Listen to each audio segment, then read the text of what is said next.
민생회복 소비 쿠폰 2차 지급 오는 22일부터 시작이 되는데 바로 내일부터 정부가 이제 국민 비서 서비스를 통해서 누가 받을 수 있는지 사전 안내할 예정이라고 합니다.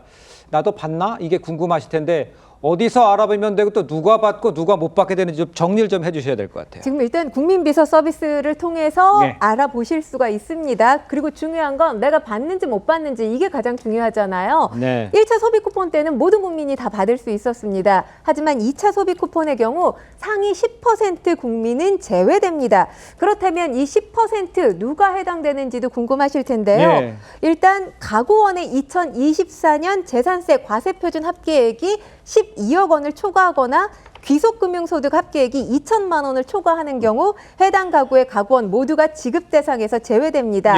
이 기준을 적용하게 되면 약 92만 가구 248만 명이 제외되는 건데요. 나머지의 경우는 지난 6월 낸 건보료를 기준으로 판단하게 되어 있습니다.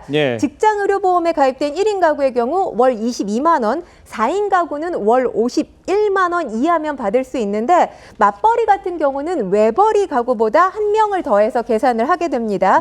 예를 들자면 4인 가구의 경우 기존 4인 기준 51만 원이 아니라 5인 기준 60만 원 이하면 소비 쿠폰을 받을 수가 있는 겁니다. 그렇군요. 그런데 이제 2024년 재산세 과세표준 합계액이 12억 원을 초과하면 민생회복 소비 쿠폰을 받을 수 없는 겁니다. 근데 재산세 과세표준 합계액 이거 어떻게 계산하는지 간략하게만 좀 설명해 주세요. 일단 지금 공시가격의 특정 비율을 곱해서 결정하게 되는 건데요. 주택의 경우 공시가격이 45%에서 60%를 곱하면 이 과세표준을 파악할 수가 있습니다.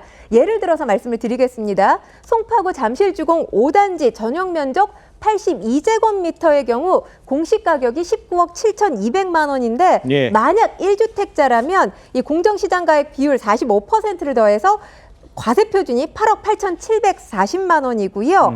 다주택자의 경우는 공정시장가액 비율이 60%입니다. 이렇게 되면 과세표준이 11억 8,320만 원. 아슬아슬하게 2차 소비 쿠폰을 받을 수가 있는데 더 쉽게 말씀을 드리면 공시가격이 26억 7천만 원 이상의 아파트를 가진 경우 그러니까 시세로는 약 38억 원을 초과하게 됩니다. 이럴 경우 2차 소비 쿠폰 지급 대상에서 제외됩니다. 알겠습니다.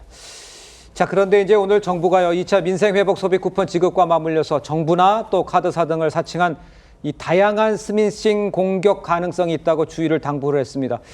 요거 뭐를 주의해야 되는지 좀 설명해 주셔야 될 것 같아요. 저희가 1차 때도 말씀을 드렸던 적이 있는데요. 1차 때 이 소비 쿠폰 집행 과정에서도 스미싱 범죄 430건이 접수됐습니다. 다행스럽게 피해는 발생하지 않았는데 이번에 금융위가 정부와 카드사, 지역화폐사는 소비 쿠폰과 관련해서 어떤 관련 안내문을 URL로 클릭할 수 있게 보내지 않는다는 겁니다. 그러니까 소비 쿠폰 관련 URL 문자가 왔다. 절대 클릭하시면 안 되고요. 만약 실수로 클릭을 했다. 이럴 경우에 악성액 감염 의심될 수 있습니다. 24시간 무료로 운영되는 한국인터넷진흥원 118 상담센터로 신고하시면 됩니다. 알겠습니다.